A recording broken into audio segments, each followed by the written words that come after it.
Nagulat ang mga trainee nang malaman nilang ang mga instructor mismo ang gaganap bilang mga humahabol sa kanila. Tinanong ni Fumiya kung paano nila maaabot ang Area B sa ganoong kondisyon.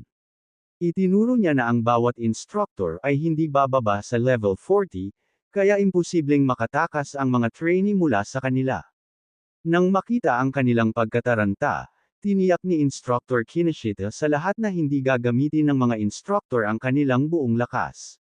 Ang bawat instructor ay magsusuot ng isang espesyal na suppressor na maglilimite sa kanilang level sa humigit kumulang level 20. Nang marinig ito, nakaramdam ng ginhawa si Rikuro at naisip niyang sa wakas ay may pagkakataon na sila. Gayunpaman, agad silang binalaan ni Saya na huwag silang masyadong maging kampante. Ipinaliwanag niya na kahit mababawasan ang level ng mga instructor, mananatiling hindi magbabago ang kanilang karanasan sa pakikipaglaban, instinct, at kahusayan sa paggamit ng kanilang mga skill. Dahil dito, magiging mas mapanganib pa rin sila kaysa sa kahit isang level 25 Calamity Beast. Nang marinig iyon, natakot na naman si Rikuro, ngunit noon mismo ay nagdagdag si Instructor Kinoshita ng isa pang patakaran. Inihayag niya na malaya ang mga trainee na bumuo ng mga team para sa exercise. Nang marinig iyon, agad na natuwa si Rikuro at iminungkahi na makipag-team sila kay Atsuki. May kumpiyansa niyang sinabi na basta kasama nila si Atsuki, wala silang dapat katakutan mula sa mga Calamity Beast o sa mga instructor. Napabuntong hininga si Saya at sinabing umaasa na naman siya kay Atsuki, saka tinanong kung wala ba siyang pride. Sa wakas, ipinaliwanag ni Instructor Kinoshita ang mga patakaran. Ang sinumang trainee na mahuli ng isang instructor o matalo ng isang Calamity Beast ay agad na madi-disqualify. Tanging ang unang siyam na trainee na makararating sa Area B ang papayagang manatili sa Apex Camp. Matapos ipaliwanag ni Instructor Kinoshita ang lahat ng patakaran, inihayag ng Agility Instructor na magsisimula ang exercise sa loob ng 5 minuto. Inutusan niya ang lahat na magtipon sa warp gate. Nang naka-off na ang camera, humarap siya sa iba pang mga instructor at sinabi sa kanila, "Tara na," habang sinasabing dapat ay magsimula na rin silang maghanda. Samantala, sa viewing room, naroon ang lahat ng mga trainee mula sa honor group. Ang isa sa mga trainee na si Zen Takahashi, ang rank isang fighter mula sa Central Continent, ay nakahilig ng tamad at nagreklamo. Tinatanong kung sino ba ang tumawag sa kanya sa araw ng kanyang pahinga para lamang panuurin ang mga mahihinang trainee mula sa observation group. Biglang bumukas ang isang pinto na may maliwanag na gininto ang liwanag, at pumasok ang isang lalaki habang sinasabing siya iyon. Nang marinig iyon, agad na umupo ng tuwid si Zen sa gulat at tinanong kung sino ang dumating. Nang mawala ang liwanag, humakbang pasulong ang lalaki kasama si Choha at isang blonde na babae. Ipinakilala ng blonde na babae ang lalaki bilang si Yuminaga Tenkyo, ang pinuno ng Apex Camp. Nang makilala ni Zen Takahashi ang dumating na lalaki, agad na nawala ang kanyang mayabang na asal. Gulat na magalang niya itong tinawag na Mr. Yuminaga at agad na humingi ng tawad sa kanyang pagiging bastos. Tinanggap ni Yuminaga ang kanyang paghingi ng tawad at ipinaliwanag na kahit araw ng pahinga ng lahat, hiniling pa rin niyang pumunta silang lahat dahil gusto niyang panuurin nila ang training ng observation group. Ipinaliwanag niya na simple lang ang dahilan, may mga kalakasan ang observation group na wala ang honor group, at naniniwala siyang marami silang matututunan sa panunood sa paraan ng kanilang pakikipaglaban. Mabilis na sumang-ayon si Zen nang nakangiti at sinabing talagang tama si Yuminaga. Gayunpaman, sa kaibuturan niya, naniniwala pa rin siyang walang maituturo sa kanya ang mga mahihinang trainee na iyon. Pagkatapos ay nagpasalamat si Yuminaga kay Choha sa pagpunta nito kapalit ni Izumi. Mapagkumbabang sumagot si Choha na siya ang dapat magpasalamat dahil ang Apex Camp ay nagsanay ng hindi mabilang na mahuhusay na awakener, at ang mabigyan ng pagkakataong obserbahan mismo ang kampo ay isang pribilehiyo. Kasunod nito, inutusan ni Yuminaga ang lahat na huwag nang magsayang ng oras at agad na simulan ang karagdagang training. Kinilala ng isang assistant ang utos at naghanda upang isagawa ito. Si Kagan, na nakaupo roon, ay nagtanong kay Yuminaga kung ang pagpapahintulot sa team participation ay magpapadali ng husto sa exercise para sa mga trainee. Sumagot si Yuminaga na alam na niya iyon. Pagkatapos ay ibinunyag niya na magsisimula ang trial sa sandaling ma-warp ang mga participant sa training area, kaya wala silang oras para maghanda o mag-organisa ng kanilang sarili. Samantala, sa warp room, isang portal ang bumukas, at lahat ng trainee mula sa observation group ay isa-isang nagte-teleport papasok. Nang dumating ang team ni Atsuki, sinabi ni Rikuru na mas kampante ang kanyang pakiramdam dahil kasama nila si Atsuki. Ngunit agad siyang pinaalalahanan ni Saya na huwag umasa kay Atsuki sa lahat ng bagay dahil kailangan nilang tatlo na magtulungan bilang isang team. Tumango lamang si Atsuki bilang pagsang-ayon. Pumasok din silang tatlo sa portal. Sa sandaling iyon, isang anunsyo ang umalangaw sa buong lugar, na nagsasabing opisyal nang nagsimula ang survival race tag. Sa training grounds, nabiyak ang kalangitan, at bumukas doon ang mga labasan ng portal. Sina Atsuki, Saya, at Rikuro, kasama ang lahat ng trainee, ay nahulog mula sa mga exit portal. Lahat sila ay nagulat nang mapagtantong ipinadala sila sa mataas na himpapawid sa halip na ligtas na lumapag sa lupa. Sa sandaling ma-teleport ang mga trainee, bawat isa sa kanila ay ipinadala sa magkakaibang random na lokasyon sa mataas na himpapawid. Ipinaliwanag ni Yuminaga na bawat participant ay mag-isa sa kalagitnaan ng himpapawid mula pa lamang sa simula. Kung aatake ang isang calamity beast sa sandaling iyon, ang sinumang hindi makapanatiling kalmado at agad na makapag-react ay magiging madaling biktima. Isang trainee ang nataranta nang mapagtanto niyang mag-isa siyang nahuhulog sa himpapawid. Mabilis siyang tumingin sa paligid upang hanapin ang kanyang mga kasama sa team at hindi niya maintindihan kung bakit siya mag-isang ibinagsak sa kalangitan. Bago pa siya makabawi, napansin niya ang isang level 1500 Vine Calamity Beast na naghihintay mismo sa ibaba niya. Sa sobrang takot, napagtanto niyang sadyang itinakda ng Apex Camp na humarap sila sa panganib sa mismong sandaling magsimula ang trial.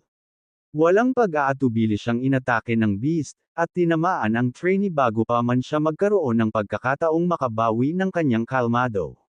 Habang nasasaktan ang trainee, ipinakita ang kanyang profile. Pinanood ni Instructor Yuminaga ang trial sa pamamagitan ng mga monitor. Matapos makita ang isang trainee na malubhang nasugatan sa swamp area, agad na inutusan ni Yuminaga ang rescue team na magtungo sa Sector C5. Kinilala ng kanyang assistant ang utos at mabilis na ipinadala ang rescue team. Habang pinapanood ang nangyayari, nagulat si Zen na may trainee nang na-eliminate. Inamin niyang natutuwa siyang kabilang siya sa elite group, dahil kahit siya ay hindi makakatakas sa ganoong sitwasyon nang hindi nasasaktan. Napagtanto niyang mas malupit pala ang karagdagang training kaysa sa kanyang inaasahan. Samantala, nanatiling kalmado si Atsuki habang patuloy siyang nahuhulog sa kalangitan. Sa halip na mataranta, mabilis niyang nahulaan na sadyang itinago ng mga instructor ang destinasyon upang subukan ang kakayahan ng mga trainee na umangkop sa mga hindi inaasahang sitwasyon.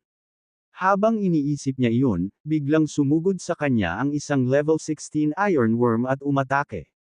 Kasabay nito, nakita ng isa pang trainee ang halimaw mula sa malayo at nakaramdam ng ginhawa dahil ibang tao ang tina-target nito sa halip na siya. Tahimik niyang pinasalamatan ang kanyang swerte, iniisip na kung mas marami pang malas na taong tulad ni Atsuki ang lumitaw, magiging mas madali para sa kanya na makapasok sa elite group. Samantala, nanatiling ganap na kalmado si Atsuki habang ibinuko ng level 16 ironworm ang napakalaki nitong bibig at dumiretso sa kanya. Alam niyang ang clear orb ang perpektong skill laban sa mga halimaw na may napakataas na defense. Nang walang pag-aatubili, inactivate niya ang skill at direktang pinaputok ang clear orb sa ironworm. Agad na tumagos ang atake sa halimaw at sumabog ng may napakalaking lakas. Bumagsak ang katawan nito sa lupa ng may napakalakas na impact, na ikinatakot ng isa pang trainee na nasa lupa. Lumingon ang trainee at labis na natakot. Hindi siya makapaniwala sa kanyang nasasaksihan. Matapos patayin ang ironworm, ligtas na lumapag si Atsuki sa lupa. Lumitaw ang isang system notification na nagsasabing natalo na ang level 16 ironworm. Bilang reward, tumaas ng 200% ang flight speed ng Clear Orb, na nagtaas sa bilis nito sa 55 metro bawat segundo, para sa kabuuang flight speed increase na 5,500%. Kalmadong tiningnan ni Atsuki ang natalong ironworm at napansin na dahil umaabot na sa 55 metro bawat segundo ang bilis ng Clear Orb, mas mabilis na ito kaysa sa isang karaniwang kotse. Habang pinapanood siya, natulala ang kalapit na trainee. Napagtanto niyang kahit sa elite group, kakaunti lamang ang kayang talunin ang isang level 16 Calamity Beast sa isang atake lamang. Hindi niya maintindihan kung bakit ang isang taong kasing lakas ni Atsuki ay inilagay sa observation group. Nang walang pag-aaksaya ng oras, umalis si Atsuki upang hanapin ang kanyang mga kasama sa team. Alam niyang kung makaharap ni Saya o Rikuro ang isang Calamity Beast na ganoong level, halos wala silang pagkakataong mabuhay. Determinado siyang protektahan sila, agad niyang napagpasyahang hanapin sila sa lalong madaling panahon. Bumalik sa control room, ipinakita sa isang malaking screen ang rankings ng observation group. Ang nangungunang 5 posisyon ay okupado ng mga trainee mula sa Central, Western, Southern, at Eastern continents. Nang makitang wala ni isa mang trainee mula sa Northern Continent ang nakapasok sa top 5, nagulat si Zen at nagtanong, okay lang ba ang mga trainee mula sa Northern Continent? Wala ni isa sa kanila sa top 5. Habang tinitingnan ng screen, napansin ni Chuo na paikot-ikot si Atsuki sa paligid ng starting area at nagtaka kung may hinahanap ba siya. Samantala, napunta si Saya sa isang mas masamang sitwasyon. Sa mismong sandaling dumating siya, nakatagpo niya ang isang level 20 Thundercat, isang lightning-type Calamity Beast. Ito ang pinakamasamang posibleng kalaban para sa kanya dahil direktang kino-counter ng mga lightning ability nito ang kanyang mga kakayahan, kaya napakapanganib ng kanyang sitwasyon. Nagtipon ng kidlat ang level 20 Thundercat sa paligid ng mga kuko nito at pinakawalan ang B-rank skill nitong Thunder Snap. Diretsyong sumugod kay Saya ang malalakas na bug zone ng kuryente. Dahil pagod at malubhang nasugatan, ipinikit ni Saya ang kanyang mga mata at malungkot na humingi ng tawad kay Atsuki. Naniniwala siyang hindi na niya kayang makipaglaban sa tabi nito. Nang tanggapin na niya ang pagkatalo, biglang isang kalmadong boses ang nagsabi sa kanya na ligtas na siya ngayon.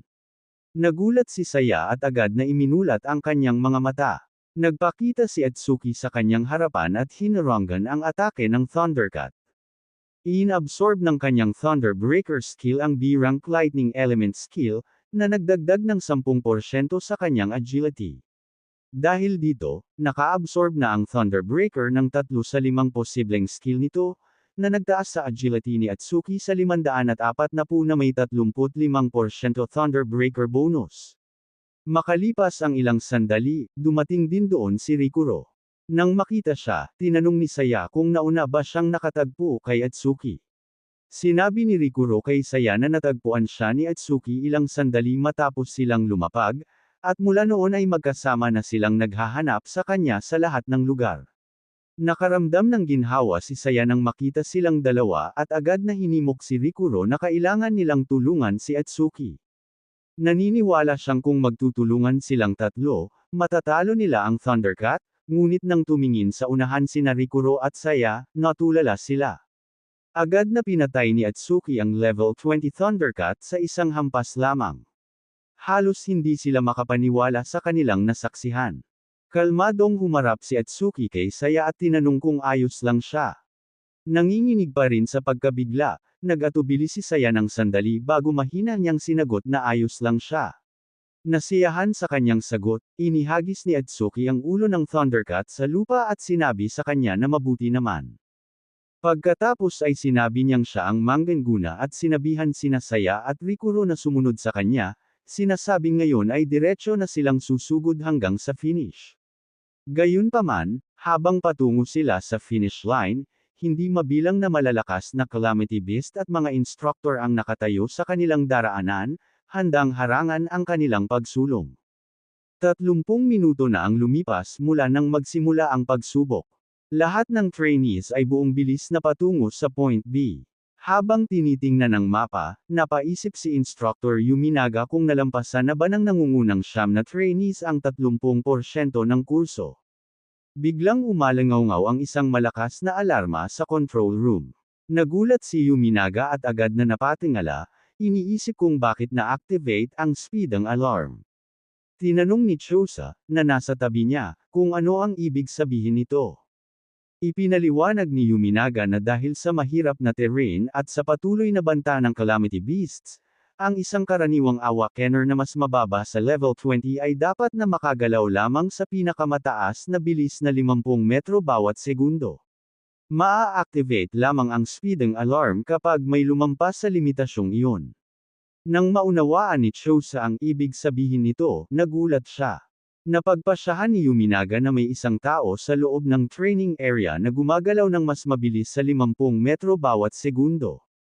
Habang nakatitig sila sa display, nakita nila ang isang marker na mabilis na tumatakbo sa mapa sa hindi kapani-paniwalang bilis, dahilan para mawalan ng masabi ang lahat. Nang makita iyon, sinabi ni Yuminaga na maliban na lamang kung diretsyong tumatakbo ang taong iyon sa buong kurso nang walang kahit isang beast na humaharang sa daan, imposible ang ganoong bilis. Ngunit mabilis na itinanggi ni Chosa ang ideya na may isang taong basta na lamang tumakbo sa buong kurso nang hindi nakikipaglaban. Dahil napakaraming Calamity Beasts ang nakakalat sa buong training area, imposibleng diretsyong tumakbo roon nang hindi nakakatagpo kahit isa. Iisa na lamang ang natitirang paliwanag. Ang sinumang gumagalaw sa ganoong hindi kapani-paniwalang bilis ay napakalakas kaya hindi man lamang siya kayang pabagalin ng mga beast sa lugar na iyon. Agad na inutusan ni Yuminaga ang kanyang mga tauhan na ipakita ang security footage upang makita niya kung sino iyon. Agad namang sumunod ang staff member at inilabas ang video feed. Nang lumabas ang footage, nagulat ang mga instructor nang matuklasan nilang si Atsuki Tenma mula sa Northern Continent ang taong mabilis na tumatakbo sa battlefield. Nang makita iyon, kumpiyansang ngumiti si Chosa dahil alam niyang siya iyon. Gayunpaman, nalito si Yuminaga dahil para sa kanya, tila isa lamang ordinaryong trainee si Atsuki. Nagtaka siya kung paano ito nakakagalaw ng ganoon kabilis at kinwestiyon kung sinuwerte lamang ba ito at naiwasan ang bawat Calamity Beast. Biglang tiningnan ng blonde na staff member ang mapa at iniulat na malapit nang makatagpo ni Atsuki ang isang level 19 Calamity Beast. Nang marinig iyon, tumango si Yuminaga ng may interes. Sinabi niyang malalaman na nila ang katotohanan. Kung matatalo ni Atsuki ang beast, nangangahulugan itong tunay na skill ang dahilan ng kanyang bilis. Kung hindi, malalaman nilang swerte lamang ang lahat. Sa loob ng kagubatan, habang tumatakbo si Atsuki kasama sina Saya at Rukuro, biglang lumitaw ang isang napakalaking level 19 magma bear at hinarangan ang kanilang daan. Binuka ng higanteng beast ang bibig nito at pinakawala ng isang malakas na B-rank fire elemental skill na magma attack, diretso kay Atsuki. Nang hindi bumabagal, inactivate ni Atsuki ang Black Wall, hinarang ang naglalagablab na atake, at sumalpok sa beast, na agad nitong ikinamatay. Ganap na napigilan ng skill ang mga apoy, dahilan upang lalo pang tumaas ang kanyang defense. Isang system notification ang lumitaw at sinabi kay Atsuki na nablock niya ang B-rank fire elemental skill na magma attack gamit ang Black Wall. Tumaas ng 15% ang kanyang defense. Ang kanyang defense ay nasa 720 na ngayon, kung saan 80% nito ay nadagdagan ng Black Wall. Habang patuloy na tumatakbo, napansin ni Atsuki na parehong nag-level up ang Clear Orb, Thunderbreaker, at Black Wall sa loob ng wala pang isang oras. Ngumiti siya sa sarili, na pagtatantong tamang desisyon ang pagsali sa observation group. Habang pinapanood ang feed, natigilan si Yuminaga. Ni hindi man lamang nakaligtas ng isang segundo ang level 19 magma bear laban kay Atsuki. Kahit sina Saya at Rukuro ay halos hindi makapaniwala sa kanilang nasaksihan. Itinuro ni Rukuro na nakapatay na si Atsuki ng 11 malalakas na beast, tigi-isang atake lamang bawat isa. Tinanong niya si Atsuki kung paano pa rin ito nakakatakbo ng ganoon kabilis nang hindi napapagod. Kalmadong sumagot si Atsuki na ayos siya, at sinabi sa kanila na tigilan na ang pag-aalala sa kanya at mag-focus na lamang sa pagsabay sa kanya. Habang patuloy silang tumatakbo, hindi maiwasan ng pagod na si Saya na isipin na wala silang ginawa ni Rukuro kundi tumakbo buong panahon. Gayunpaman, kung hindi babagal si Atsuki, hindi niya at ni Rukuro kayang sabayan ang kanyang hindi kapani-pani walang bilis. Samantala, lalo pang naging mausisa si Yumanaga. Inutusan niya ang kanyang assistant na ilabas ang file ni Atsuki Tenma at basahin ito ng malakas. Agad na sumang-ayon ang assistant at nagsimulang magbasa. Iniulat niya na unang pwesto si Atsuki Tenma sa Northern Continent's Preliminary Tournament, at ang kanyang class ay Order Breaker. Pagkatapos ay sinimulan niyang basahin ang level ni Atsuki, ngunit bigla siyang tumigil. Sinabihan siya ni Yumanaga na ipagpatuloy ang pagbabasa at tinanong kung ano ang level ni Atsuki. Nag-atubili ang assistant bago sumagot na ang kanyang registered level ay 0. Nang marinig iyon, biglang natahimik ang buong silid sa pagkabigla. Hindi makapaniwala si Yumanaga na ang isang taong may registered level na 0 ay nagpapakita ng ganoon kalakas na kapangyarihan. Pagkatapos ay ibinunyag ng assistant ang isa pang nakakagulat na katotohanan. Sa preliminary tournament, nakakuha si Atsuki ng 116,000 points, na tuluyang sumire sa matagal ng record ni Daiwajin. Natigilan ang ibang trainees nang marinig nilang nakakuha si Atsuki ng mahigit 110,000 points. Itinuro ng isa sa kanila na sa final stage ng preliminary tournament, kailangang labanan ng mga contestant ang isang level 15 Purgatory Giant. Tinanong ng isa pang trainee kung ilan sa mga iyon ang napatay ni Atsuki upang makakuha ng 116,000 points. Matapos tingnan ang mga record, ibinunyag ng assistant ang hindi kapani-pani walang sagot. Natalo ni Atsuki ang 21 Purgatory Giants. Nang marinig iyon, agad na natahimik ang buong silid. Tumalon mula sa kanyang upuan si Zen Takahashi sa pagkabigla. Nanguna siya sa Central Continent's preliminaries, ngunit dalawa lamang na Purgatory Giants ang nagawa niyang talunin. Pinawisan si Yumanaga dahil 6 lamang ang halos hindi niya natalo, samantalang maging ang legendary na si Daiwajin, na kilala bilang Light of Humanity, ay 10 lamang ang natalo. Tumangging maniwala si Yumanaga sa ulat at pinaghinalaang nagkamali ang system. Inutusan niya ang kanyang assistant na agad na beripikahin ang mga record. Ngunit bago pa makaalis ang assistant, mahinahong pinigilan siya ni Chuha. Ipinaliwanag niya na hindi na kailangang tingnan ang mga record dahil personal niyang pinangasiwaan ang Northern Continent's preliminary tournament. Kinumpirma niyang ganap na tama ang mga resulta ni Atsuki. Kahit matapos marinig iyon, nanatiling nalilito si Yumanaga. Hindi niya maintindihan kung paano nagkaroon ng ganoon katitinding stats at napakaraming makapangyarihang skills ang isang taong may registered level na 0. Wala itong saysay para sa kanya. Habang pinapanood ang progreso ni Atsuki, tinanong ni Yumanaga ang kanyang assistant kung mayroon pa bang mas malalakas na calamity beasts na naghihintay sa kanyang ruta. Tiningnan ng assistant ang mapa at iniulat na malapit nang makatagpo si Atsuki ng isang level 25 Fabled Werewolf. Kasabay nito, biglang nakaramdam si Atsuki ng nakakatakot na presensya sa unahan. Naging seryoso ang kanyang ekspresyon, at binalaan niya si Narukuro at Saya na manatiling alerto, sinasabing ang anumang naghihintay sa kanila sa unahan ay mas malakas kaysa sa anumang beast na nakaharap nila hanggang ngayon. Habang papalapit sila, nakita nila ang isang kakaibang figure na nakatayo sa malayo, na naglalabas ng makapal na killing aura. Nang makita iyon, nalito si Rukuro at tinanong kung isa ba talaga itong Calamity Beast dahil mukha itong matandang lalaki para sa kanya. Umiling si Atsuki at sinabihan siyang huwag magpaloko sa itsura nito. Malinaw niyang nararamdaman ang napakalaking dami ng mana na nagmumula rito. Kahit sa mga Calamity Beasts, pambihirang mapanganib ang nilalang na ito. Biglang ipinakita ng Calamity Beast ang tunay nitong anyo. Nag-transform ito bilang isang napakalaking level 25 Fabled Werewolf, na may kumikislap na pulang mga mata, at tumingin pabalik. Nang makita iyon, sinabi ni Atsuki sa iba na nakita na sila nito. Natakot si Rukuro habang nakatitig sa nakakatakot na nilalang at tinanong kung anong klaseng monster iyon. Nang makita ang napakalakas na aura ng fabled Derwolf, nagpanik si Saya. Inamin niyang nahihirapan na silang dalawa ni Rukuro na sabayan ang takbo ni Atsuki, at wala na silang sapat na lakas para labanan ang ganoon kalakas na kalaban. Sinabihan sila ni Atsuki na magpatuloy sa kasalukuyan nilang bilis habang siya na ang bahala sa Derwolf ng mag-isa. Nang marinig iyon, agad na tumutol si Saya at sumigaw na hintayin siya, ngunit nakatakbo na si Atsuki patungo sa halimaw. Habang pinapanood ang eksena mula sa control room, nagulat si Choha. Tinanong niya kung bakit inilagay ang isang level 25 Calamity Beast sa isang training exercise na idinisenyo para sa level 10 trainees. Ipinaliwanag ni Yuminaga na ang Derwolf ay isang monster na walang sinumang trainee ang maaaring umasang matalo ng mag-isa.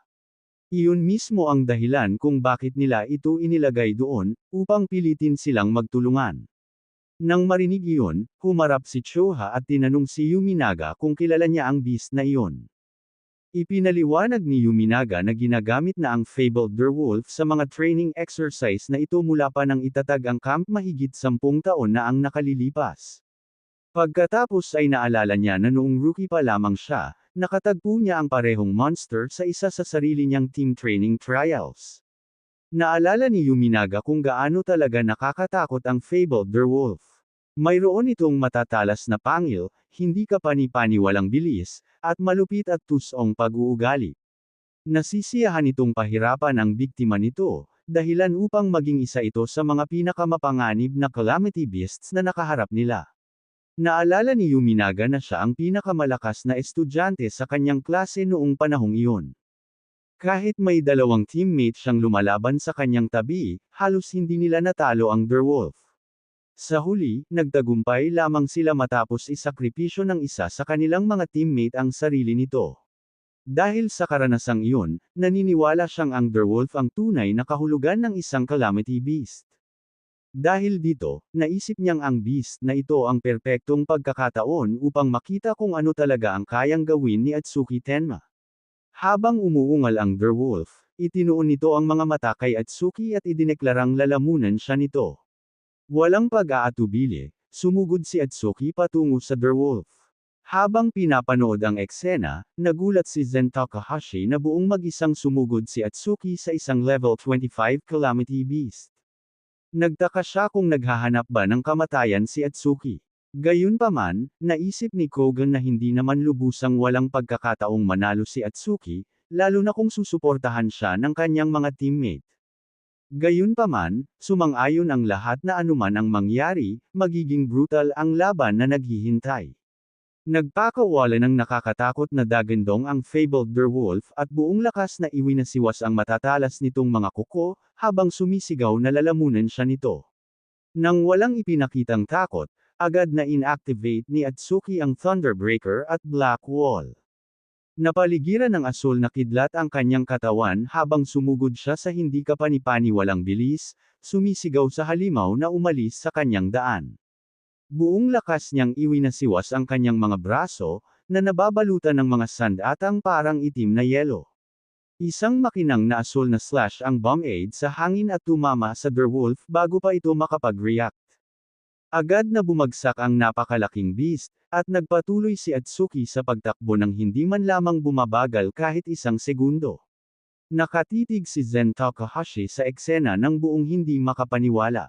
Hindi siya makapaniwalang napatay ang isang level 25 fabled Derwolf sa isang atake lamang. Natigilan si Kogan nang makita ang instant kill at napaisip kung gaano kalaki ang pinipigilan ni Atsuki habang nakikipaglaban sa kanya. Nanlaki sa pagkabigla ang mga mata ng assistant ni Yuminaga. Hindi makapaniwalang nakatitig si Yuminaga at bamulong na imposibleng ipinapakita ni Atsuki ang tunay niyang level. Kumbinsido siyang hindi bababa sa level 30 si Atsuki, kung hindi man ay mas malakas pa. Matapos madaling talunin ang Derwolf, bahagyang nadismaya si Atsuki. Inasahan niyang mas malakas ang Calamity Beast. Nang maalala ang Red Flame Demon King at ang White Oni, naramdaman niyang napakahina ng Derwolf at hindi man lamang ito maihahambing sa mga nakalaban niya noon. Di nagtagal, na-update ng isang monitor ang group rankings.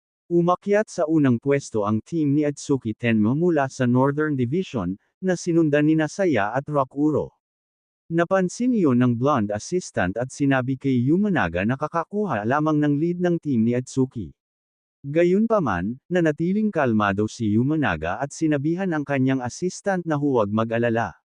Ibinunyag niyang naghanda siya ng karagdagang challenge upang pigilan ang sinuman na manalo sa pamamagitan lamang ng bilis. Ipinaliwanag niya na kapag umabot sa 70% completion ang team na nag-trigger sa speeding alarm, automatikong maa-activate ang hidden mechanism. Sa sandaling iyon, nakadetect ang system ni Atsuki ng 4 na enemy units sa unahan at na-restore ang 80% ng kanyang mana. Agad na huminto si Atsuki at sinabi kina Saya at Rokuro na may tao sa unahan. Nang tumingin sa unahan sina Rokuro at Saya, nagulat sila. Sumigaw sila sa hindi makapaniwala at nagtanong kung ano ang nangyayari. Nakatayo sa harapan nila ang lahat ng 4 na testing instructors para sa agility, magic, power, at defense. Nakatingin sila sa team ni Atsuki habang may mga ngiti sa kanilang mga mukha. Sina Atsuki, Saya, at Rokuro ay biglang napalibutan ng 4 na instructor na naghihintay na tambangan sila. Nang makita ito, nagulat ang mga estudyante ng Apex Group na nanunood mula sa control room. Nagkomento sila na kahit ang mga estudyante mula sa honors class ay hindi nakatanggap ng ganoon kahirap na pagsalubong. Bagamat 4 ang mga instructor, 3 naman ang miyembro ng grupo ni Atsuki. Dahil nasa level 20 lamang ang mga stats ng mga instructor, naniwala ang ilan na may pagkakataon pa silang makalusot kung magtutulungan sila. Si Chuha, na nanunood mula sa control room, ay nag-isip kung magagawa kaya ni Atsuki Tenma na ligtas na malampasan ang hadlang na ito. Gayunpaman, tila hindi man lang nag-aalala si Atsuki. Mahinahon niyang tiningnan ang 4 na instructor na nakaharang sa kanyang daan at tinanong ang agility instructor kung ito ba ang espesyal na pagtrato na binanggit nito kanina. Lumapit ang agility instructor, kumikislap ang mapupulang mga mata nito, at kinumpirma iyon, sinabihan si Atsuki na huwag itong personalin. Sa sandaling iyon, lumapit sina Rokuro at Saya at naghanda para sa labanan. Sinabi ni Rokuro na 3 sila, kaya kailangan nilang ibigay ang lahat ng kanilang makakaya. Sumang-ayon si Saya, sa paniniwalang kung magtutulungan silang 3, makakalusot sila sa porma sayon ng mga instructor. Ngunit humakbang si Atsuki at sinabi sa kanila na mauna na silang tumakbo, habang siya naman ay may iwan upang harapin mag-isa ang 4 na instructor. Pareho silang nagulat sa kanyang desisyon at nag-atubiling iwan siyang mag-isa. Nang makita ang kanilang pag-aalala, ngumiti lamang si Atsuki at sinabihan silang magtiwala sa kanya.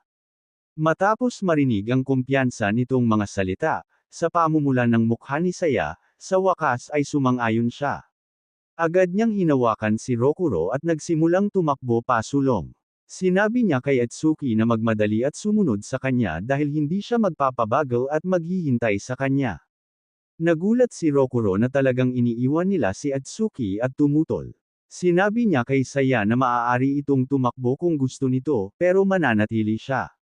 Gayunpaman, hinayla siya ni Saya at tumakbo palayo sa pagitan ng mga instructor, na hindi man lang sila pinigilan. Si Zen Takahashi, na nanunood sa sitwasyon, ay nagulat na iniwan ni Saya si Atsuki, ngunit naniniwala si Kogan na tama ang desisyon na iyon dahil magiging mas madali ang pakikipaglaban nang wala ang mahihinang kasama. Nang marinig ito, nagtaka si Zen kung ganoon bakit wala si Atsuki sa sarili niya na naniniwala siyang makakatakas siya sa 4 na instructor ng mag-isa. Naisip niyang masyado lamang mayabang si Atsuki. Nang makita ang pag-alis ni Saya at Rikuro, tinanong ng agility instructor si Atsuki kung sigurado ba talaga siyang hinahayaan niyang makatakas ang kanyang mga kasama, at itinuro na karaniwan ay nagbibigay ng kalamangan sa kanya ang pagkakaroon ng mas maraming tao. Gayunpaman, mahinahong ipinaliwanag ni Atsuki na sadyang hinayaan ng mga instructor na umalis ang kanyang mga kasama. Kaya naniniwala si Atsuki na mas mabuting matagumpay na makalusot ang dalawa niyang kasama kaysa sabay-sabay silang 3 ma-eliminate. Nang marinig ito, kinutya ng agility instructor si Atsuki at tinawag siyang tanga dahil naniniwala siyang makakatakas ang dalawa niyang kasama. May kumpiyansa nitong ipinahayag na unang tatalunan nila si Atsuki, at pagkatapos ay mabilis nilang hahabulin ang dalawa pa. Nang marinig iyon, sinabi ni Atsuki na kung ganoon, kailangan lamang niyang bumili ng pinakamaraming oras na posible. Habang sinasabi iyon, nagtipon si Atsuki ng asul na kidlat sa paligid ng kanyang katawan at inactivate ang Thunderbreaker, Thunder Wave. Nang makita iyon, sabay-sabay na sumugod ang lahat ng apat na instructor kay Atsuki, gamit ang kanilang bilis, lakas, at mahika upang talunin siya. Ngunit 5 minuto lamang tumagal ang labanan sa pagitan nila. Makalipas ang 5 minuto, malapit nang tapusin ni Atsuki ang sugatang red-haired magic instructor, ngunit bago pa niya ito tamaan, iginalaw niya ang kanyang kamay at tinamaan ang punong nasa likuran nito. Sa halip na ipagpatuloy ang pag-atake, mahinahon niyang sinabi rito na hanggang doon na lamang siya dahil hindi siya sanay manakit ng babae. Sa puntong iyon, lubos nang nagbago ang larangan ng labanan. Ang agility, power, at defense instructor ay natalo na o lubhang napagod, habang si Atsuki ay nananatiling mahinahong nakatayo sa gitna nila. Hindi makapaniwalang tiningnan ng sugatang power instructor si Atsuki. Inamin nitong hindi na niya maalala kung kailan siya huling nagmukhang ganito kapangit at napagtanto niyang lubos niyang minaliit si Atsuki. Mahinahong itinuro ni Atsuki na ang mga instructor ay nakasuot ng mga restrictor na naglilimita sa kanilang lakas. Kung hindi, magiging mas mahirap para sa kanya ang labanan. Nang marinig iyon, nagulat ang defense instructor sa pagiging mapagkumbaba ni Atsuki. Inamin nitong kahit payagan ang mga instructor na lumaban ng buong lakas, wala ni isa sa kanila ang makakatalo kay Atsuki sa isang one-on-one na labanan. Nakahandusay sa lupa ang malubhang sugatang agility instructor at nagreklamo na masyado siyang pinakitunguhan ni Atsuki ng mabagsik. Tiningnan siya ni Atsuki at sinabing hindi iyon personal. Nang marinig iyon, naunawaan ng agility instructor ang ibig niyang sabihin. Pagkatapos, ibinunyag nitong sinuri niya ang background ni Atsuki. Alam niyang nais ni Atsuki na maging mas malakas, ngunit hindi siya sigurado kung ang kanyang layunin ba ay protektahan ang kanyang mga kaibigan o ipaghiganti ang kanyang mga magulang. Pinayuhan niya si Atsuki na pumili lamang ng isang layunin, at nagbabala na ang pagiging masyadong gaaman at paghahabol sa pareho ay maaaring humantong sa kanyang kapahamakan kalaunan.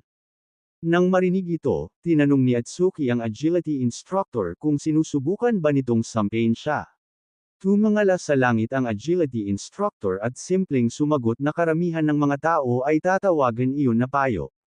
Pagkatapos noon, tumalikod si Atsuki at naglakad palayo. Pinasalamatan din niya ang instructor para sa payo nito at sinabihang manatili roon at magpahinga. Lubos na nagulat ang mga estudyante ng Apex class matapos makita ang ginawa ni Atsuki. Halos hindi makapaniwala si Zen na natalo ni Atsuki ang apat na instructor ng mag-isa.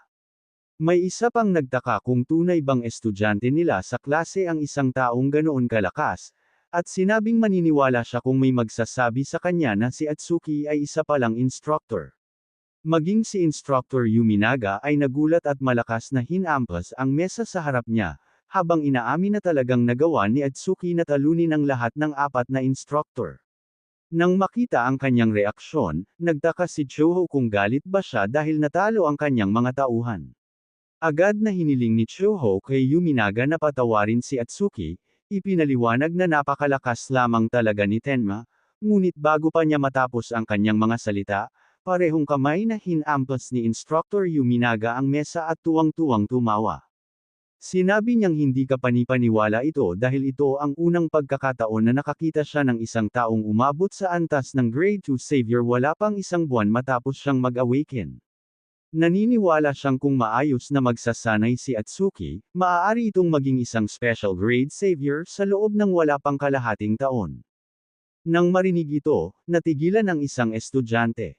Alam niyang kailangang hindi bababa sa level 40 ang isang grade 2 savior, kaya nagtaka siya kung umabot na ba si Atsuki sa ganoong level. Samantala, kinakabahang nakatitig lamang si Zen. Naisip niyang mga tanga ang iba dahil hindi nila nauunawaan kung gaano talaga kahanga-hanga ang potensyal ni Atsuki. Para sa kanya, dapat silang mamangha dahil may potensyal si Atsuki na maging isang special grade savior. Naisip ni Zen kung gaano talaga kararami ang mga special grade savior. Sa 10,000 Awakener sa 5 kontinente, 7 lamang ang special grade savior, kabilang si Daiwo Jin. Sila ang nasa pinakatuktok ng lahat ng Awakener. Nang mapagtanto niyang may potensyal si Atsuki na maabot ang ganoong antas, tuluyan siyang natigilan. Samantala, nagulat si Kagan na ganoon kataas ang naging rating kay Atsuki. Naalala niya kung gaano siya kayabang nang sabihin sa kanya ni Daiwo Jin na maaaring maabot niya ang special grade sa loob ng 3 taon. Ngayon, matapos makita ang potensyal ni Atsuki, nakaramdam siya ng kahangalan dahil sa pagiging masyadong mayabang niya.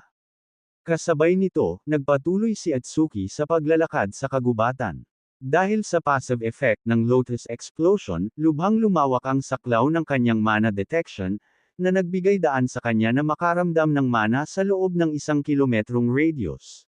Lumitaw ang isang system notification na nagpapaliwanag na ang Lotus Explosion Level 2 ay maaaring magdulot ng explosive damage sa mga kaaway sa loob ng 5 metrong lugar, at ang lakas nito ay nakadepende sa dami ng mana na ginamit niya. Ang passive effect nito ay nagpapataas din sa saklaw ng lahat ng kanyang skills ng 1% sa tuwing natatalo niya ang isang level 1 o mas mataas na nilalang gamit ang Lotus Explosion. Naramdaman din ni Atsuki na nagsisimula na niyang maunawaan ang tunay na asensya ng mana. Pinahihintulutan siya ng kanyang mana detection level 2 na patuloy na maramdaman ang daloy at katangian ng mana sa kanyang paligid, at ang passive effect nito ay nagbabalik din ng 20% ng kanyang mana sa tuwing may na-detect na kaaway. Dahil dito, napagtanto ni Atsuki na bawat tao ay may iba't ibang mana essence, tulad ng pagkakaroon ng bawat isa ng ibang kaluluwa. Nakabisado na niya ang natatanging mana signatures ni Nasaya at Rukuro. Dahil dito, sa sandaling pumasok ang alinman sa kanila sa saklaw ng kanyang mana detection, matutukoy niya ang eksaktong lokasyon nito. Sa ibang bahagi ng kagubatan, nagpatuloy sa paggalaw ng magkasama sina Saya at Rukuro. Nagreklamo si Rukuro tungkol sa pag-iwan kay Atsuki, sa paniniwalang mas malaki sana ang pagkakataon nilang tatlo na manalo kung nanatili silang magkakasama. Gayunpaman, sinabi ni Saya na hindi pa rin niya nauunawaan ang sitwasyon. Malayo na ang nauna sa kanila ni Atsuki, at kahit ayaw niyang aminin, ang pananatili kasama nito ay hindi nangangahulugang makakatulong sa kanila. Sinabi ni Saya kay Rukuro na pagdating sa lakas, ibang-iba ang liga ni Atsuki kumpara sa kanila. Kung nanatili sila roon kasama niya, magiging pabigat lamang sila. Nang marinig ito, kinakabahang nagtanong si Rukuro kung ganoon ba talaga kalaki ang pagkakaiba nila ni Atsuki. Matapos isipin ang malalakas na Calamity Beast na kanilang nakaharap, napagtanto ni Rukuro na tama si Saya. Kayang patayin ni Atsuki ng isang iglap ang mga halimaw na hindi kayang talunin nilang dalawa kahit isugal pa nila ang kanilang mga buhay ng magkasama. Gayunpaman, sa halip na panghinaan ng loob, lalo pang naging determinado si Saya. Kinamumuhian niya ang ideya na basta na lamang sumunod kay Atsuki bilang isang pabigat. Nagpasya siyang kailangan niyang maging mas malakas upang makalaban siya kasabay ni Atsuki, at kahit kailanganin niyang magsanay ng daan-daang beses na mas mahirap, handa siyang gawin iyon. Sumang-ayon si Rukuro sa kanyang determinasyon at sinabing wala siyang pakialam kahit paikliin pa ng ganoong pagsasanay ang kanyang buhay ng 10 taon. Bigla na lamang lumitaw si Atsuki sa harap nila at casual na binati sila. Napansin niyang sabik na sabik sila at tinanong kung ano ang pinag-uusapan nila. Lubos na nagulat sina Saya at Rukuro na naabutan na sila agad ni Atsuki. Agad silang nag-alala para sa kanya at tinanong kung mayroon ba siyang natamong pinsala. Mahinahon silang sinabihan ni Atsuki na mag-relax. Ipinakita niya sa kanila na wala man lang kahit isang gasgas sa kanyang katawan. Gayunpaman, alam ni Rukuro na mahilig magpanggap na matatag si Atsuki, kaya iginiit niyang dapat nila itong maayos na suriin upang makasigurong talagang ayos lang siya. Maingat na sinuri ni Rukuro at Saya si Atsuki at nagulat nang makitang wala man lang kahit isang gasgas sa kanya. Hindi nila maunawaan kung paano siya nakatakas ng hindi nasusugatan. Gayunpaman, mabilis na sinabi ni Saya sa lahat na kalimutan na iyon at magmadali dahil maaaring makahabol sa kanila ang mga instructor. Alang-alang sumagot si Atsuki na hindi niya akalaing susundan sila ng mga instructor sa ngayon.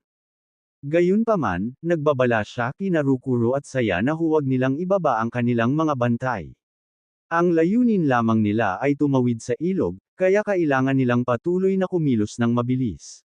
Ngunit bago tumawid sa ilog, biglang sinabi ni Atsuki na kailangan muna niyang harapin ang isang istorbo. Tumingin siya patungo sa ilog at tinawag ang isang taong nagtatago roon, sinasabing lumabas na ito dahil hindi maaaring maging komportable ang manatili sa tubig. Nalito sina Rukuro at Saya at tinanong si Atsuki kung sino ang kausap niya. Sa sandaling iyon, biglang sumabog paitaas ang tubig habang isang nakatagong figure ang lumundag palabas ng ilog at umatake. Siya si Instructor Kinoshita, ang nakatatandang kapatid ni Reggie Kinoshita. Bumagsak siya sa malapit at inaming balak niyang tambangan si Atsuki habang tumatawid ito sa ilog. Gayunpaman, hindi niya kailanman inasahang magiging sapat na katalas ang pandama ni Atsuki upang matuklasan siya bago pa man magsimula ang ambush. Nagulat sina Rukuro at Saya nang makilala nila ang umaatake. Siya ang parehong instructor na nagpaliwanag ng mga patakaran bago magsimula ang pagsusulit. Halos hindi sila makapaniwala na may isang instructor palang nagtatago sa ilog at naghihintay na tambangan sila. Tinanong ni Atsuki si Instructor Kinoshita kung ang lahat ba ng instructor ay nagbabahagi ng impormasyon sa isa't isa. Kung ganoon, dapat alam na nito na hindi sapat ang isang instructor lamang upang pigilan siya. Sumang-ayon si Instructor Kinoshita, sinabing karaniwang magiging totoo iyon hanggat suot pa niya ang kanyang restrictor. Gayunpaman, ipinaliwanag niyang may awtoridad ang mga instructor na alisin ang kanilang mga restrictor kapag kinakailangan, at sinabing tinanggal niya ang restrictor mula sa kanyang braso. Nagulat sina Rukuro at Saya nang makita siyang inaalis ang kanyang mga limitasyon at nabahala. Sa sandaling maalis ang restrictor, isang nakakatakot na pulang aura ang sumabog sa paligid ng instructor. Nagsummon siya ng isang makapangyarihang rank A Shikigami na kilala bilang Kuchisaki Onna of the Underworld, na level 40. Isang nakakatakot na babaeng may mahabang puting buhok ang lumitaw sa kanyang likuran, na palilibutan ng napakalakas na pulang enerhiya. Nang makita ang makapangyarihang level 40 Shikigami, tuluyang natigilan sina Rukuro at Saya at halos hindi sila makapaniwala sa kanilang kinakaharap. Ang nakakatakot na Shikigami na si Kachisek Onna ay ngumiti kay Instructor Kinoshita at masayang sinabi na sa wakas ay naalala na siya nito. Sinabi niyang na-miss niya ito at sabik na nagtanong kung maaari ba siyang pumatay ng ilang inosenteng tao upang muli niyang masiyahan ang sarili. Ngumisi si Instructor Kinoshita at binigyan siya ng pahintulot. Sinabi niya rito na patayin muna ang mga estudyante at nangako na pagkatapos nitong matapos, hahayaan niya itong gawin ang anumang gusto nito sa loob ng isang buong araw. Nang marinig ang pangako niya, nasabik ang Shikigami at buong bilis na sumugod kina Rikuro at Saya. Habang pinapanood ang nakakatakot na halimaw na sumugod sa kanila, tumanggi si Rikuro na maniwala na talagang papatay ang isang instructor ng mga estudyante habang isinasagawa ang isang training exercise. Sa pag-aakalang isa lamang itong walang saysay na banta, agad niyang inactivate ang kanyang metallization skill at humakbang pasulong, determinadong harangan ang pag-atake ng Shikigami. Sa sandaling iyon, natukoy ng system ni Atsuki ang rank A Shikigami na si Kachisek Onna of the Underworld, at agad nitong inactivate ang overmimesis. Agad na naunawaan ni Atsuki na tumutugon lamang ang skill sa tunay na panganib, na nangangahulugang talagang balak ng instructor na patayin sila. Agad na naunawaan ni Atsuki na kahit ang metallization ni Rikuro ay hindi kailanman makakapigil sa isang pag-atake mula sa isang level 40 rank A Shikigami.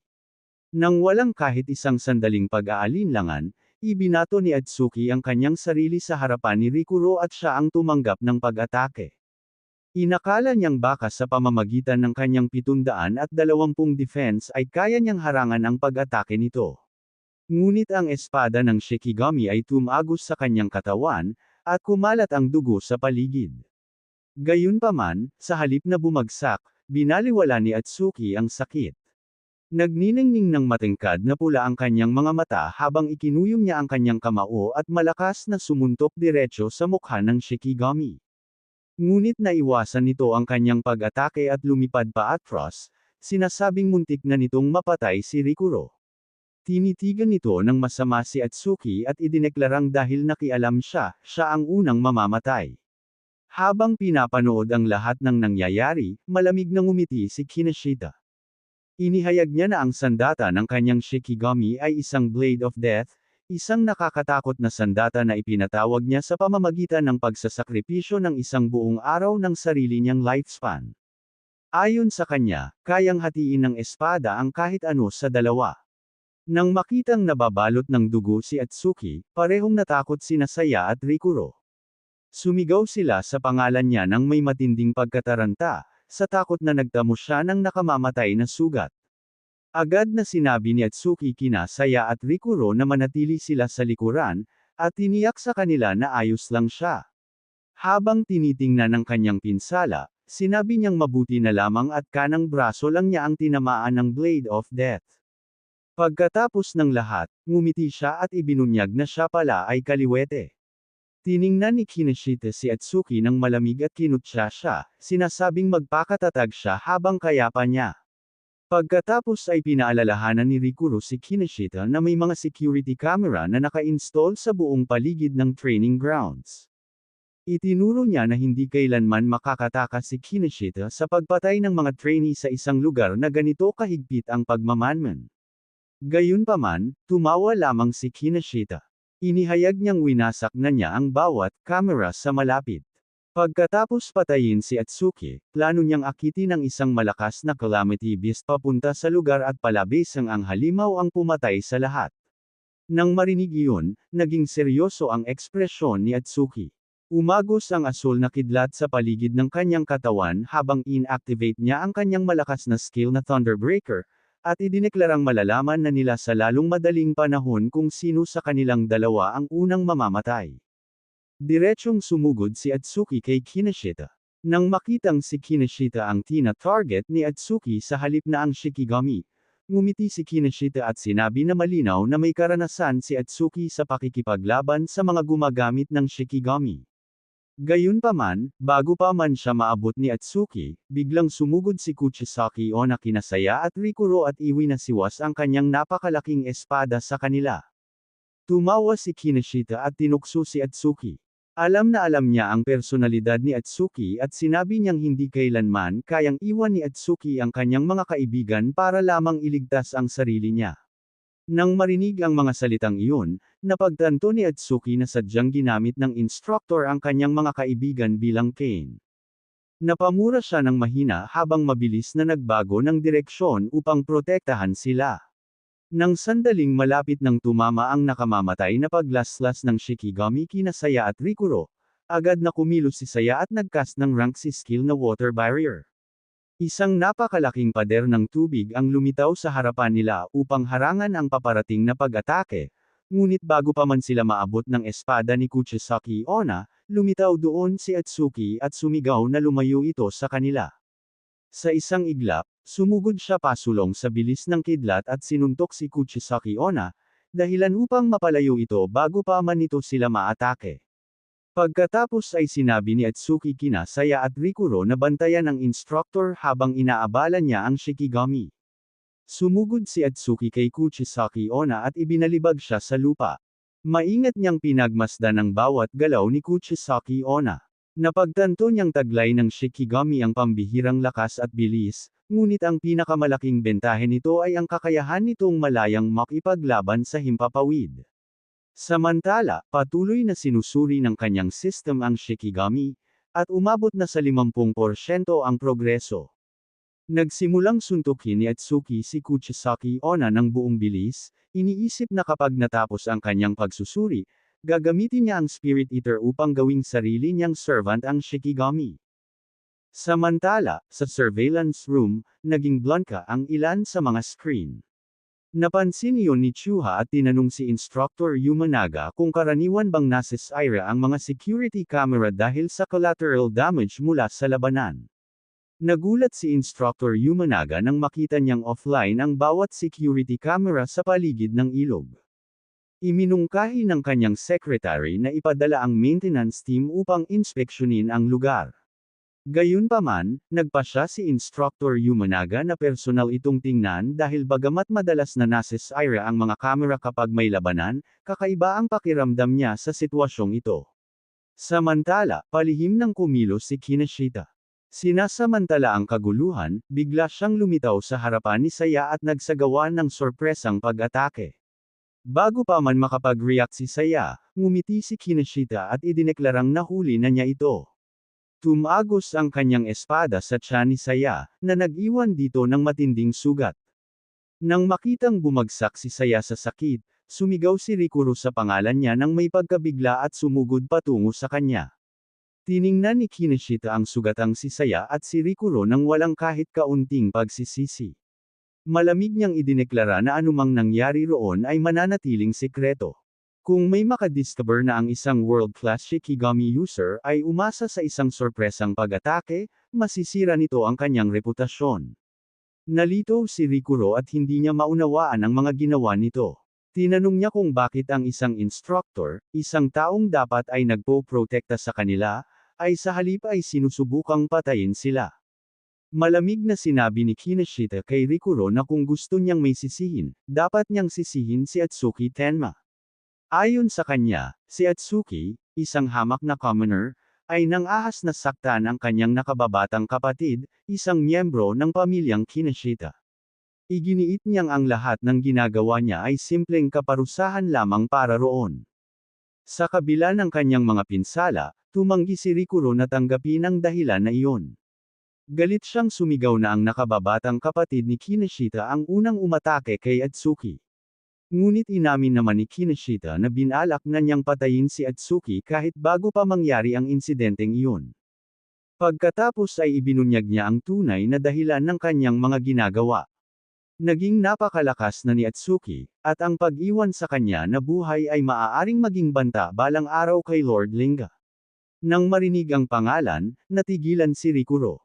Agad niyang napagtanto na si Lord Linga ang pinuno ng Calamity Beasts, ang kasumpa-sumpang Demon of Ruin. Napuno ng galit sina Sayo at Rikuro nang mapagtantong ipinagkanulo ni Kinoshita ang sangkatauhan. Sa halip na itanggi ito, ngumiti si Kinoshita. Sinabi niya ngayon ay binigyan lamang nila siya ng perpektong dahilan upang patayin ang lahat ng naroon at patahimikin sila magpakailanman. Bigla na lamang may isang napakaliwanag na bagay na nagningning sa likuran ni Kinoshita. Tumingin sina Saya at Rikuro sa likuran ni Kinoshita at napagtantong iyon ang recovery skill ni Atsuki. Nang makilala ito ni Kinoshita, nagbago ang kanyang ekspresyon. Sa sandaling iyon, sa wakas ay nakumpleto na ng system ang pagsusuri nito. Matagumpay nitong sinuri ang rank A Shikigami na si Kuchisaki Onna of the Underworld, at ginawaran si Atsuki ng Spirit Eater Level 3 skill. Kasabay nito, nagsimulang mabuo ang Blue Energy Lotus sa paligid ni Atsuki. Sa loob ng Blue Lotus, nakadapa at nakapako sa lupa si Kuchisaki Onna dahil kay Atsuki. Muli siyang umatake rito at tuluyang pinutol ang sugatang kamay ni Atsuki, sinasabing umalis siya sa kanyang daraanan, ngunit hinawakan ni Atsuki ang kanyang espada gamit ang natitira niyang braso. Bagamat napakahirap pigilan ang ganoon kalakas na nilalang gamit lamang ang isang braso, nanatili siyang kalmado dahil alam niyang lahat ng pag-atake nito, maliban sa cursed blade nito, ay walang epekto sa kanya. Pagkatapos ay inihayag ng system ang mga epekto ng Spirit Eater Level 3. Pinahihintulutan nitong gawing servant ni Atsuki ang anumang rank A o mas mababang Shikigami sa pamamagitan lamang ng paghawak dito. Kasabay nito, automatikong nag-activate ang Nirvana effect ng skill. Tumaas ng 50 points ang lahat ng stats ni Atsuki, nawala ang bawat negatibong status effect, at tuluyang gumaling ang lahat ng kanyang sugat. Agad na naramdaman ni Atsuki na tumataas ang kanyang lakas. Ang kanyang power, agility, defense, at mana ay bawat isa ay tumaas mula 400 tungo sa 450, dahilan upang tumaas ang kanyang kabuuang stats mula 1,600 tungo sa 1,800. Habang tinitingnan niya ang nawawala niyang braso, umaasa siyang pati iyon ay i-regenerate ng Nirvana, kung hindi, ang pamumuhay na isang braso lamang ang gagamitin ay magiging napakalaking abala. Sa kanyang pagkagulat, mabilis na tumubo muli ang laman, mga kalamnan, at mga buto, na ganap na ibinalik ang nawala niyang braso. Matapos ikuyom sa kamao ang kanyang bagong regenerated na kamay, napagtanto ni Atsuki na wala siyang nararamdamang sakit o anumang hindi komportableng pakiramdam. Sa halip, umaapaw ang kanyang lakas. Namangha siya na mas malakas pala ang Nirvana kaysa sa kanyang inaasahan. Nagulat si Kuchisaki Onna sa kanyang nasaksihan. Hindi siya makapaniwala na ang mga sugat na dulot ng Blade of Death, na dapat ay imposibleng pagalingin, ay ganap na gumaling. Hindi makapaniwala siyang nakatitig kay Atsuki, hindi maunawaan kung paano siya nakaligtas sa ganoon katinding pinsala. Agad siyang sumuntok kay Atsuki, ngunit madali yung hinarangan ni Atsuki. Pagkatapos, habang hinihigpitan ang pagkakahawak kay Kuchisaki Onna, kumpiyansa niyang sinabi rito na malapit na itong maging kanyang servant. Nang walang pag-aalinlangan, inactivate niya ang Spirit Eater skill. Habang pinapanood ang Blue Lotus, ngumiti ang sugatang si Rikuro at sinabing taglay ng Lotus Flower ang kapangyarihang pagalingin ang anumang sugat. Puno ng kumpiyansa, binalaan niya si Kinoshita at ang Shikigami na maghanda dahil naniniwala siyang tapos na silang dalawa. Gayunpaman, hindi nagpanik si Kinoshita at ipinaliwanag na ang mga sugat na dulot ng Blade of Death ay ibang-iba sa mga ordinaryong pinsala. Dahil direktang sinisira ng espada ang kaluluwa ng isang tao, hindi sapat ang pagpapagaling lamang sa katawan. Kailangang maibalik mismo ang kaluluwa, at iilan lamang na mga healer sa buong mundo ang nagtataglay ng ganoong hindi kapani-pani walang kakayahan. Bigla na lamang muling lumitaw si Kuchisaki Onna sa likuran ni Kinoshita. Nang makita siyang bumalik, ngumiti si Kinoshita nang may kasiyahan at inakalang natapos na nito si Atsuki.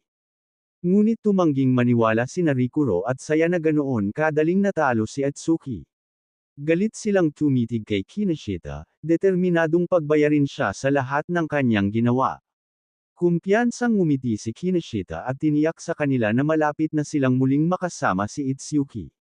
Sa paniniwalang siya pa rin ang may ganap na kontrol, itinaas niya ang kanyang kamay at inutusan si Kuchisaki Onna na patayin si Rikuro at Saya. Ngunit sa pagkabigla ng lahat, si Kuchisaki Onna, nang walang anumang babala, ay iwinasiwas ang napakalaking Blade of Death at tumagos ito diretso sa dibdib ni Kinoshita. Kumalat ang dugo sa paligid habang agad siyang pinabagsak ng nakamamatay na pag-atake. Hindi makapaniwalang nakatitig si Rikuro at Saya sa eksena.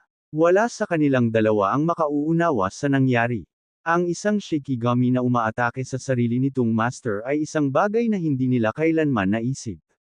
Si Kinoshita mismo ay nakatingin lamang sa pagkabigla, hindi maunawaan kung bakit siya ipinagkanulo ng kanyang tapat na servant. Marahas na hinugot ni Kuchisaki Onna ang kanyang espada mula sa katawan ni Kinoshita, dahilan upang bumagsak ito sa lupa. Pagkatapos, mula sa likuran, mahinahong naglakad si Atsuki patungo sa kanya. Habang tinitingnan si Kinoshita, ipinaliwanag niya na simple lamang ang sagot. Hindi na master ni Kuchisaki Onna si Kinoshita. Lumipad si Kuchisaki Onna sa likuran ni Itsuki habang ibinubunyag niya ang katotohanan. Mula sa sandaling ito, siya na ang bago nitong master. Habang nakatayo sa likuran ni Itsuki, marahang niyakap ni Kuchisaki Onna si Itsuki mula sa likuran. May mapagmahal na ngiti, mahina niyang ipinagtapat na mahal niya siya, at mas mahal niya siya kaysa sa anupaman. Kasabay nito, ipinakita ng system ang impormasyon ni Kuchisaki Onna. Isa siyang rank A Shikigami, nasa level 47. Ipinakita ng kanyang stats na mayroon siyang 300 attack power, 700 agility, 700 defense, at 700 mana. Ang kanyang unique skill na Blade of Death, rank A, ay nagpapatawag ng isang cursed blade na naghihiwalay sa kaluluwa ng target kapalit ng lifespan ng gumagamit. Ang anumang sugat na idulot ng espadang iyon ay maaari lamang gumaling sa pamamagitan ng pagpapanumbalik sa kaluluwa ng biktima. Biglang naalala ni Atsuki ang kakaibang presensyang naramdaman niya matapos ang pakikipaglaban niya kay Kinoshita. Sa sandaling iyon, sa wakas ay napagtanto niya kung ano iyon. Iyon pala ang amoy ng demonyong nananatili sa paligid ni Kinoshita. Kahit na nagtamo na siya ng nakamamatay na sugat, napahalakhak pa rin si Kinoshita. Ipinahayag niyang nakatakda ang sangkatauhan na pamunuan ni Lord Linga, at kinutya si Atsuki. Sinabing hindi kailanman mapipigilan ng isang hamak na estudyante ang hinaharap na iyon. Nang marinig ang mga salitang iyon, napagtanto ni Rikuro na tuluyan ng nasiraan ng bait ang instructor, at dahil alam niyang lumalala ang kondisyon ni Saya bawat segundo, sumigaw siya at sinabi kay Atsuki na wala na silang oras para mag-aksaya pa. Kailangan niyang talunin agad ang instructor para mailigtas nila si Saya. Tumingin si Atsuki kay Saya, at nagulat siya. Hindi siya makapaniwalang hindi niya napansin kung gaano kalubha ang mga pinsala nito. Nang makita niya ang malaking lawa ng dugo sa ilalim nito, sa wakas ay naunawaan niyang mas malubha pala ang kondisyon nito kaysa sa kanyang inaakala. Tinanong ng Renkei Shikigami na si Kuchisaki Onna of the Underworld si Atsuki kung gusto ba niyang patayin nito si Kinoshita para sa kanya. Gayunpaman, mahinahong tumanggi si Atsuki. Sinabi niyang hindi na kailangan iyon, dahil malubhang nasugatan ni Kinoshita si Saya, at siya mismo ang bahala rito. Nang marinig iyon, natawa si Kinoshita kay Atsuki at kinutya siya. Sinabi niyang walang kaalam-alam ang isang hamak na estudyante sa sinasabi niya, at malamang na hindi pa kailanman nakapatay ng tao si Atsuki. Inamin ni Atsuki na tama si Kinoshita. Hindi siya handang pumatay. Nang marinig iyon, lalo pang tumawa si Kinoshita, kumbinsidong wala kay Atsuki ang determinasyong lumaban. Ngunit sa sumunod na sandali, biglang sumugod si Atsuki at malakas na sinuntok si Kinoshita. Lubos na nagulat si Kinoshita sa pag-atake, at natigilan siya. Habang tinatanong ni Kinoshita kung bakit siya inatake ni Atsuki sa kabila ng mga sinabi nito kanina, ipinaliwanag ni Atsuki na sinabi lamang niyang hindi siya handang pumatay ng isang tao, ngunit hindi na tao si Kinoshita. Sinabi ni Atsuki na ipinagkanulo ni Kinoshita ang sangkatauhan at ginawa ang sarili niyang demonyo, kaya wala nang dahilan para tretuhin pa siya bilang tao. Walang pag-aatubili, inalis ni Atsuki ang kamay niya, dahilan upang bumagsak si Kinoshita sa lupa. Agad na bumalik si Atsuki kay Saya at tinanong kung kaya pa nitong magtiis. Sinabi ni Saya sa kanya na gumamit siya ng isa sa kanyang mga skill para pigilan ang pagdurugo. Naniniwala siyang kung makakatawid lamang sila sa ilog, mabubuhay siya ng sapat para makatanggap ng paggamot. Ngunit sa sumunod na sandali, bago pa man makapag-react ang sinuman, biglang kinuha si Saya mula sa harapan ni Atsuki. Ang gumawa nito ay ang rank A Shikigami niya, si Kuchisaki Onna of the Underworld. Puno ng selos, itinapat nito ang talim nito kay Saya, at ipinahayag na hinding-hindi nito mapapatawad ang ibang babae sa pagkuha ng lahat ng atensyon ng kanyang master. Nang makita ito, natarante si Rukuro at sumigaw, tinatanong kung ano ang nangyari sa Shikigami. Desperado niyang tinawag si Atsuki at sinabihan itong pigilan siya. Mabilis na lumingon si Atsuki at tinanong si Kuchisaki Onna kung ano ang akala nitong ginagawa nito. Sa pamamagitan ng namumula at nag-aapoy na mga mata, tumingin siya kay Kuchisaki Onna at binalaan itong mahalaga sa kanya si Saya. Kung sasaktan o kahit pa iyakin nitong muli si Saya, hindi na niya ito kailanman tatawagan muli. Nang marinig ang mga salitang iyon, labis na natakot ang Shikigami. Agad itong humingi ng tawad at nagmakaawa kay Atsuki na huwag siyang iwan. Nangako itong pakikitunguhan si Saya ng may pinakamalaking pag-iingat mula noon. Pagkatapos ay inutusan ni Atsuki ang Shikigami na dalhin si Saya sa kabilang panig ng ilog habang siya ay mananatili. Walang pag-aatubili, maingat na binuhat ni Kuchisaki Onna si Saya at lumipad patungo sa kabilang panig, sinusunod ang utos ng kanyang master. Habang pinapanood ang lahat, labis na nagulat si Rukuro. Hindi niya maunawaan kung paano nagawang paamuhin ni Atsuki ang Shikigami ng ibang tao kahit hindi naman siya isang Shikigami user. Gayunpaman, sinabi ni Atsuki na kalimutan muna nila iyon sa ngayon, dahil mas mahalagang mailigtas silang lahat. Habang naglalakbay sila, nag-alala si Rukuro kung paano nila ipaliliwanag ang pagpatay sa isang instructor at aasahang paniniwalaan sila ng lahat. Sumagot si Atsuki na may mas malaking problema pa. Kung ang isang instructor ng Apex Camp ay nagawa ng maging demonyo, malaki ang posibilidad na marami pang ibang Awakener ang nakorrupt din. Sinabi ni Atsuki na kung mahahanap nila silang lahat, kalaunan ay maaabot nila si Linga.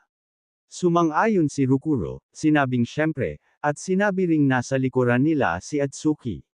Samantala, nakahandusay sa lupa ang naging demonyong si Kinoshita na may malaking butas sa dibdib. Ngunit buhay pa rin siya at tumatawa, sinasabing isa lamang bata si Atsuki na hindi alam ang kanyang lugar. Nagulat si Rukuro na may taong makakaligtas sa ganoong sugat. Naramdaman ni Atsuki na lubos nang nagbago ang mana ni Kinoshita, at napagtanto niyang hindi na ito ang instructor na nakilala nila. Kinutya ng naging demonyong si Kinoshita si Atsuki, sinasabing kinaladkad nito ang mga kaibigan niya sa landas na puno ng puot at paghihiganti. Nagbabala siya na kung magpapatuloy sila sa landas na iyon, lahat sila ay haantong sa impyerno. Ipinaalala ng kanyang mga salita kay Atsuki ang mga sinabi ng agility instructor. Sinabi niya kay Kinoshita na nakarinig na siya noon ng katulad na babala. Ngunit tumawa si Kinoshita sa kanya at tinawag siyang walang muwang. Pagkatapos ay ibinunyag niyang nilagyan na niya ng sumpa si Atsuki. Isang sumpa kung saan mamamatay siyang mag-isa matapos siyang paglaruan ng tadhana at mawala sa kanya ang lahat. Pagkatapos nilang makatawid sa ilog, iniulat ni Atsuki ang lahat at sinabi sa Supreme Commander ng Apex Camp na si Tenkyu Yuminaga na iyon ang mga huling salita ni Instructor Kinoshita bago siya namatay. Nang makitang sumasagot si Atsuki sa Supreme Commander ng Apex Camp nang walang ipinapakitang emosyon, humanga si Rukuro. Ngunit galit na galit si Commander Yuminaga at tinanong kung sino ang inaakala nilang paniniwalaan niya. Isang rookie trainee tulad ni Atsuki, o isang instructor na matapat na naglingkod sa ilalim niya sa loob ng 8 taon. Kalaunan, dinala si Atsuki sa isang interrogation room. Sinabi ni Commander Yuminaga kay Atsuki na, gaya ng hiniling niya, ipinadala na niya si Rukuro at Saya upang makatanggap ng medikal na paggamot. Sinubukan nilang kumbansihin ang lahat na ipinagkanulo ni Kinoshita ang sangkatauhan. Ngunit itinuro niya na maaari lamang silang nakikipagtulungan kay Atsuki. Hindi sapat ang kanilang mga testimonya lamang upang mapatunayan ang anuman. Pagkatapos ay sinabi ni Commander Yuminaga na maliban kung makapagbibigay si Atsuki ng matibay na ebidensya sa pagtataksil ni Kinoshita, walang maniniwala sa mga akusasyon niya. Ipinahayag ng Commander na kung hindi mapatunayan ni Itsuka ang kanyang pagiging inosente, hahatulan siya ng kamatayan. Gayunpaman, inamin niyang ang pag-abot sa level ng isang grade 2 savior sa ganoong murang edad ay isang pambihirang tagumpay. Dahil napakabihira ng mga talentong tulad ni Atsuki, naramdaman ng commander na masasayang lamang siya kung agad itong ipapapatay. Habang sinasabi iyon, pinindot niya ang isang button, at natanggal ang mga restraint kay Atsuki. Bahagyang nagulat si Atsuki nang makita iyon. Pagkatapos ay binigyan siya ni Commander Yuminaga ng isa pang pagkakataon. Sinabi niya kay Atsuki na kung sasagutin niya ng tapat ang isang tanong, hihiling siya ng pagpapaliban sa pagbitay at bibigyan siya ng oras upang patunayan ang kanyang kawalang sala. Tinanong ni Atsuki ang Commander kung ano ang gusto nitong malaman. Nagtanong si Commander Yuminaga kay Atsuki ng isang simpleng tanong. Gusto niyang malaman kung bakit pinili nitong maging isang Awakener. Walang pag-aatubili, sumagot si Atsuki na naging Awakener siya upang labanan ang Calamity Beasts at magligtas ng pinakamaraming tao hanggat maaari. Nang marinig iyon, nagalit si Commander Yuminaga at itinuring na kalokohan lamang ang sagot ni Atsuki. Bago pa makapag-react ang sinuman, gumalaw siya sa hindi kapani-paniwalang bilis at narating si Atsuki sa isang kisap mata. Natigilan si Atsuki nang makita ang kanyang pambihirang bilis. Malakas na sinuntok ni Commander Yuminaga si Atsuki ng diretso. Halos hindi na ipagtanggol ni Atsuki ang sarili niya laban sa pag-atake at malaki ang naging pag-urong niya. Namangha siya sa lakas ni Commander Yuminaga dahil matapos niyang mapaamo ang Kuchisaki Onna of the Underworld, umabot na sa 810 ang kanyang defense, ngunit kahit iyon ay hindi pa rin sapat. Bagamat matagumpay niyang naipagtanggol ang sarili, nasugatan pa rin siya ng impact. Nang mapagtanto kung gaano kalaking pinsala ang natanggap niya mula sa isang palitan lamang ng mga atake, nagtaka si Atsuki kung gaano nga ba talaga kalakas si Commander Yuminaga. Pagkatapos ay muling tinanong ni Commander Yuminaga si Atsuki. Itinuro niya na araw-araw ay may mga taong namamatay dahil sa mga sakit, aksidente, at digmaan. Kung ang tanging layunin ni Atsuki ay magligtas ng buhay, tinanong niya kung bakit pinili nitong maging isang awakener sa halip na maging doktor, pulis, o kahit politiko. Muling sumugod si Commander Yuminaga kay Atsuki, tinatanong kung ang mga biktima lamang ba ng Calamity Beasts ang karapat-dapat niyang iligtas. Habang sinasabi iyon, sunod-sunod siyang naghagis ng mga suntok kay Atsuki ng buong bilis. Mabilis ding gumalaw si Atsuki at iniwasan ang kanyang mga atake. Ngunit habang nahihirapan siyang ipagtanggol ang sarili laban sa walang tigil na mga pag-atake, iniisip niya kung ano talaga ang dahilan kung bakit pinili niyang maging isang awakener at kung bakit kailangan niyang maging isa. Sa mismong sandaling iyon, direktang tumama sa mukha ni Atsuki ang isa sa mga suntok ni Commander Yuminaga. Sa sandaling iyon, sunod-sunod na nag-flash sa isipan ni Atsuki ang mga alaala. Ipinaalala sa kanya ng mga alaalang iyon ang mga taong hindi niya nagawang protektahan noon. Naalala niya ang sakit, paghihirap, at mga minamahal na nawala sa harap mismo ng kanyang mga mata. Sinabi ni Atsuki na alam niya ang kawalan ng pag-asa nang walang magawang nakatayo habang pinapatay ng isang Calamity Beast ang kanyang mga magulang. Alam din niya ang hindi matiis na sakit ng mapilitang patayin ang isa sa sarili niyang mga kaibigan gamit ang sarili niyang mga kamay. Tinanong niya si Commander Yuminaga kung naiintindihan ba nito iyon. Natigilan si Commander Yuminaga nang marinig ang mga salita ni Atsuki. Dahil siya mismo ang nakaranas ng lahat ng iyon, gumawa si Atsuki ng isang pangako. Iyon ang dahilan kung bakit pinili niyang maging isang awakener. Sa sandaling iyon, inactivate ni Atsuki ang Thunderbreaker. Nababalot ng kidlat ang kanyang katawan habang kapansin-pansing tumataas ang kanyang bilis, at hinawakan niya si Commander Yuminaga gamit ang dalawang kamay. Nagulat si Commander Yuminaga sa kanyang tumaas na bilis, ngunit nalito siya kung bakit, sa halip na panatilihin ang kanyang distansya, ay dumiretso si Atsuki patungo sa kanya sa malapitan. Walang pag-aatubili, inactivate ni Atsuki ang Clear Orb at itinapat ang Black Orb sa ulo ni Commander Yuminaga. Ipinahahayag na lahat ng kawalan ng pag-asa at paghihirap na kanyang tiniis ay ibinabalik niya ng buo sa mga Calamity Beast na iyon.